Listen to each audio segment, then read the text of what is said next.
Yeah. I hate that this is grainy on the Jatango, but looking back at the videos I have already posted, I was starting to get, hold on. I was having these fuzzy sounds in the background. I'm like, what? What is happening? So I'm going to try using the connected to Facebook. I'm going to try using the computer's original camera to see if that background noise stops, because it was annoying me. Oh, how'd Jatango CEO? How you doing? Yeah, we are connected. We got a viewer looking good. But like I was saying, I went back to a couple of videos just to make sure everything was set up, because I also started trying to do the quote unquote dubbed versions on my Instagram and my YouTube, just to try to reach a broader audience, and then link the Jatango link for the purchase and the video, original video in there. And it was just like, and I'm just like, what is that sound? So please let me know if it's still doing that, and then I'll look into what might be going wrong. This is a fairly new laptop, so it shouldn't be the laptop, but the other camera I was using, it's one of these guys.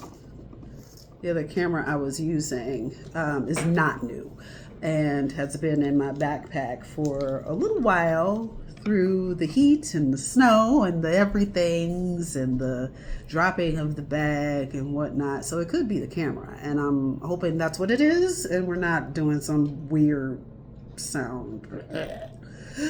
So I think I've vamped long enough. Hey, if you don't know me, I am Andrea Belser, performing artist and teaching artist in Cleveland, Ohio, and level 3 Reiki master practitioner. In my previous videos, I talked about who I was, or who I am, how I got into Reiki, what Reiki is, a little bit about what Reiki is, and then my unique amalgamations of Reiki, which are what did we start with? We started with the stretch movement, correct? Yes. Stretch movement Reiki, where I help you stretch while I'm giving you Reiki. The vocally sound Reiki, where I help you do some breathing techniques and make some sounds that'll release a little more stress, if you will. And the last time we did emotional release Reiki, where, similar to the vocally sound, we're getting a little bit of a story to be told and trying to get a similar vibe of the sounds, but this time using words, and expressing emotion, because emotional release. Today, my wheelhouse, we'll be talking about performing arts. If I didn't say it in the very first video about who I am, I started in dance at 3. I was walking on my toes, and my mom, shout out to Annie Easterling, she told me that she looked at me walking on my toes, and she's like, you're gonna learn how to do this right, and got me into ballet. And of course, sometime in that very young age, one of my first memories I like to share is seeing the Cleveland Ballet commercial, when it was Cleveland Ballet and not Ballet Cleveland. Ballet, you're on your toes, ballet. And all you saw was the point shoes going across the floor. And I'm like, Mommy, I want to do that. Fast forward, when I got my point shoes, I said, no, this hurts. It didn't stop me. I got into a lot of dance, ballet at 3 tap at 7, African dance at 12, because we had a African dance instructor that did praise dance with us at my church, St. Agatha St. Aloysius in Glenville. Then moved on to jazz in college. I still took ballet. Took ballet until I was 16. Took a 2-year break, solely taking African dance at high school because there was an African dance teacher there too. Shout out to my Regina High fam. So sad that we had to close, but here we are. So I took 2 years of African dance there.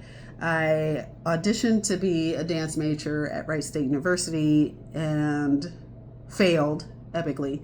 Partly because, ballet, African dance, these are polar opposite dances. Ballet, you need to float, and African dance, you need to be very grounded. So I lost quite a bit of technique. I didn't lose the knowledge. I lost a lot of technique and had to regain it that first year of college in ballet class, but I also added jazz once I was there. A little bit of contemporary at that time. Didn't start taking contemporary and modern until a little bit later after college. Musical theater dance. I took a little more tap in college as well. Post college, that's when I met up with Linda Bedeck, who had Cleveland Swing and Salsa, and started learning a little bit of ballroom. After that, I started taking some adult classes, learning hip hop, jumping into these one-off classes or workshops for like Afro Latino dance or Latine dance. What's it called? Bollywood. That's the word I'm looking for. Met up with Ian Tang. Hey, girl. Started learning Chinese dance, K-pop. Anything I could get my hands on was where I was at. So that was my first love, was dance. Then getting into acting. I was in the 6th grade, and my 5th grade teacher, previous teacher, she wanted to do a play or a musical with us inner city Catholic school kids, and we did The Wiz. And she kind of gave us a choice of who we wanted to play, and I, of course, was like, I want to play Dorothy. Of course I did. And she let me do it. She just didn't trust me to learn all the lines. So, here we are. Me and another young lady, Nicole Kent. If you're watching, hey, Nicole. I still remember you. You're still my friend, even though we haven't really talked in a number of years. But Facebook keeps us connected, so I'm glad that I can at least do that. Thanks, social media. But yeah, I did that, and I was growing up as an only child, just learning that I could play pretend and make money doing it. It was like, bet that is what I'll be doing now. I had always loved to sing, just adding the singing part.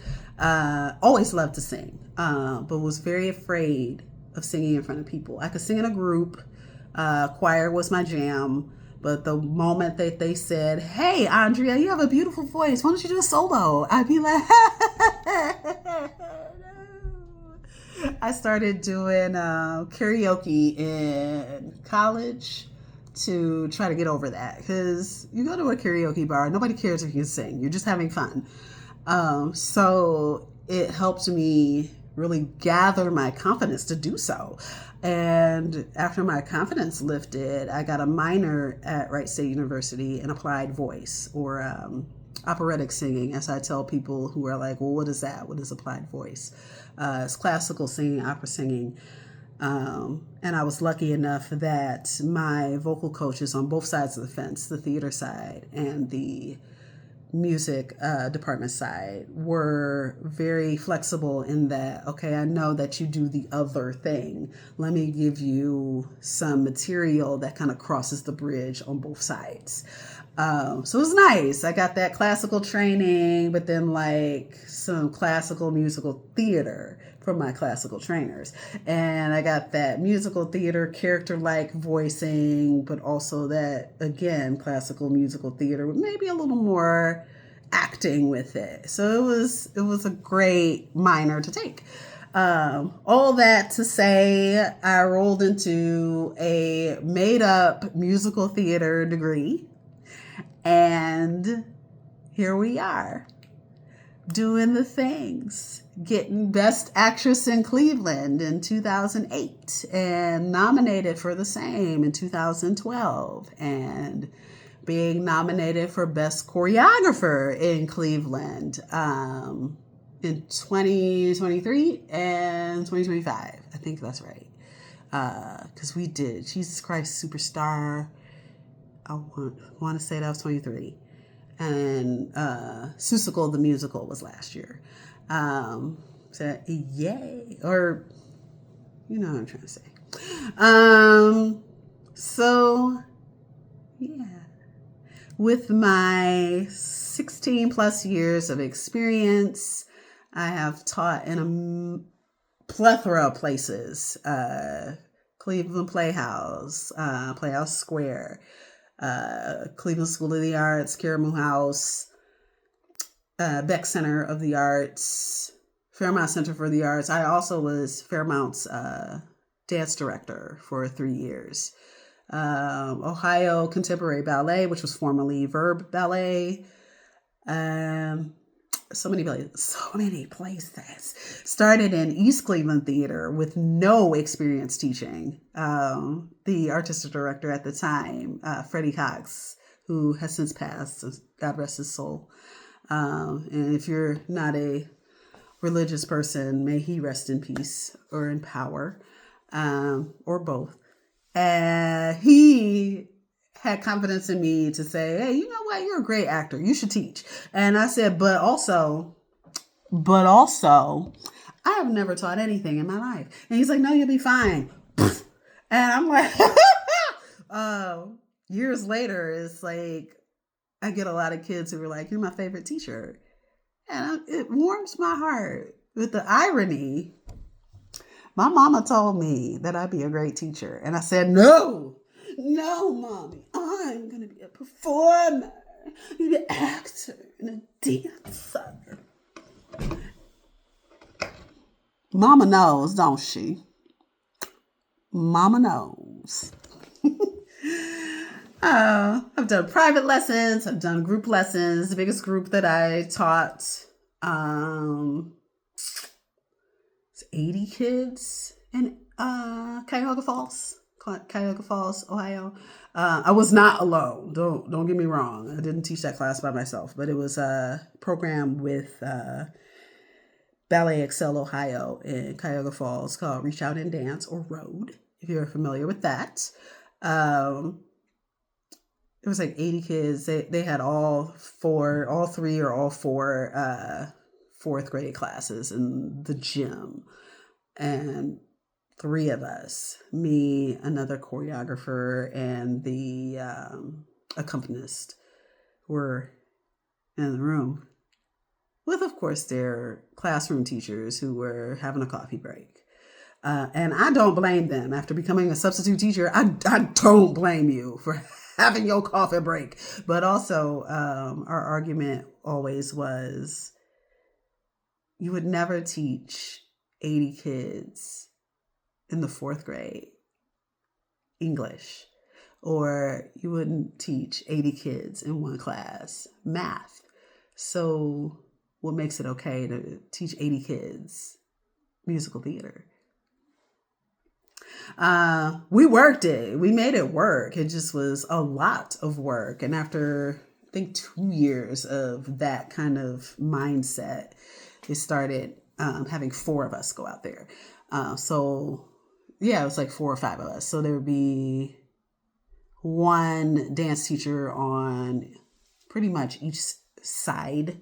So you have the kids in a square. I got to make this small because my computer camera is little. So there'd be one teaching artist up here, one teaching artist over here, one teaching artist over here.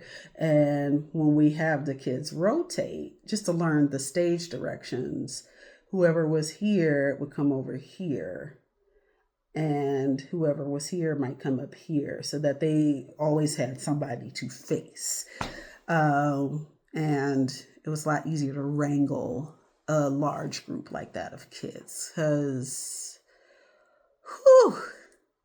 the greatest and biggest, what would you call it, challenge was like, it was nice, but also it was like holy St. Francis, was that all of these kids that we served would meet on stage for an opening and closing song.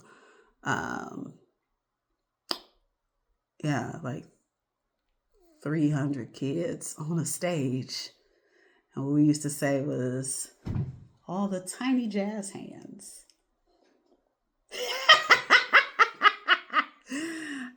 It was fun. I loved that program while I was there. My time was duly challenged, but also wonderful. It was also a playing ground for me to kind of start Amalgam Arts and Wellness, because I wanted to do expressive therapy. So I was thinking that Amalgam could be that. That was like the brainchild that started. It did not end up being that, but it's not too late. I just have to go back to school for psychology with an emphasis on expressive therapy. And because I'm an overachiever and want the nickname, I will likely try to also get a doctorate so that people can call me Dr. Dre. Ding. All that to say, yes, I can teach you how to dance. I can teach you how to act. I can teach you how to sing. And 16 years is 17. Yeah, because it's 2026 now. It's 17 years of teaching, because I started in 2009. Started professionally acting in 2008. So 17 years of teaching, 18 years of professional performance. And once I let that really sink in, I have to say things like, I was 5 when I started professionally, so that you assume that I'm really young. Not that I'm old. It's just, you realize these things and go, oh my God, that's almost 20 years? What? I feel like I'm 29. And then I look at my license and I go, that's right. I was born in the 80s. And I agree with those memes that are like, 1990, that was like 10 years ago, right? 10, 15 years ago, right? No, it wasn't. Feels that way, but it wasn't. Such is life. So, all that to say, my big long story. I like telling stories. I think this will be a storytelling type of Jatango live video. We just tell stories. They're more fun than, hey, buy this product. Oh, look at this. Look at this bear. Why don't you buy it? Like, it's more fun to tell stories. Stories are more interesting. This is why people watch TV. This is why people go to the movies. This is why people read books. This is why people watch TikTok. When people talk about things on TikTok, on YouTube, they listen to podcasts. You want the story. The story is the fun part. And it's fun telling them. Just saying. Let me know what you think. Like, should it still be storytelling hour? I can do that. I like telling stories, especially about these kids. These kids are crazy. I love them. I love them to death. But they, whoo! I thought I was crazy. These kids, yours and mine. My kids is crazy too. They're sweet. They're very sweet. But they say some of the craziest things, and they do some of the craziest stuff. And you just look and go, okay. It's laughable. They're so cute and they're so funny. They're like, most of them are like Sour Patch Kids. You're like, why would you do that? And then they do something really sweet, and you're just like, but also, my heart is melting on the floor. Oh, such is life. Oh, I didn't mention this, but if you need any special accommodations, I do I do have integrated dance certificate so that I can do or teach some integrated movement for dance for people, particularly in wheelchairs, but I've also worked with people with walkers. I worked with a young man very shortly. It was like 2 classes, who was deaf. So he just stood close to the speaker to feel the vibration. I also worked with a beautiful young lady at Cleveland School of the Arts because I know 9 million children. I don't remember her name, of course. But she wore a cochlear implant. She was deaf as well. And I tried really hard to use my sign language. I did take ASL in college. It's not something I remember quickly, but I do know some sign and can sign to someone deaf. I tried, but with her cochlear implant, I did lean a little bit more on the fact that she could understand me when I couldn't remember the signs to use. And I don't know if I ever said that to her, but I apologize for that. I should have worked a little harder to use sign language because I'm sure it's her first language, the sign language. And I know a lot of deaf people talk about not feeling seen because they're in a hearing world where they have to write things down or wear an implant so that they can communicate with people that can hear instead of using the language that is a part of their culture, which is sign. If she ever gets to see this, do know I deeply apologize for not trying a little bit harder to sign to you and just spoke to you. I should have signed more. But anyway, that all to say, she was a gorgeous dancer, really good dancer. I have video of her in the piece that we didn't even end up using for a senior project at Cleveland School of the Arts. And because minors and not having the permission, it is on a private link so that I can respect her privacy and keep it just as my archive of look at this beautiful dance that we came up with and how lovely that this deaf dancer was able to perform. And to me, it's never about that. It's just about the passion of the art.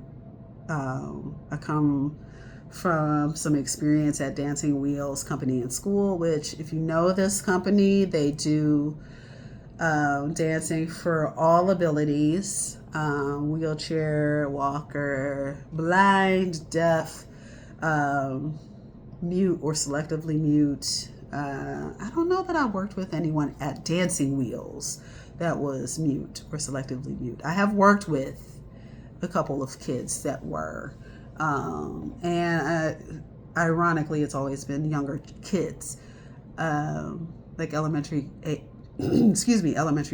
and trying to teach them, even though this person does not talk, they still have a voice. Because they often will just go, well, she doesn't talk. I know that. But she can communicate. And oddly enough, they were, I think all three that I taught, they were female. It was interesting. But trying to work with them, trying to give them little bits of sign that if they want to say something, you can tell me yes or no. And none of them bit. I think that's part of the selectively mute, is selecting when you want to communicate, which is fine. In my heart of hearts, just wanted to make sure if they wanted to say something that they could in some way, so that they felt that they had somebody to talk to versus these kids who either ignored them or talked at them. It's like, oh yeah, she says stand over here. And then they're telling teachers that don't know them, well, she doesn't talk. We can't talk to her, she doesn't talk. But you can. Tangent done, put away my soapbox. I have talked for entirely too long. I'm looking at my camera because I'm going to put this on Instagram and YouTube. And it's been 26 minutes. And I keep saying, I'm going to make these short. Ain't much to talk about. I'm just saying, get these lessons. Get this Reiki. I don't know tangent today, y'all. I'm sorry. It's so long. If it's too long, let me know that too. Be like, girl, cut it down. Cut it down. And I'll cut it down. If you're like, nah, girl, tell all the things. And I'm like, okay, girl, bet. I will tell all the things. But anyway, performing arts lessons. It says private on the link. If you need like a couple or group setting, I can work with that too. Thank you for listening and joining. Yeah. Have a good night. Make good choices. Stay safe and warm because it has been cold and supposedly it's going to snow again. And I'll see everybody later. Bye.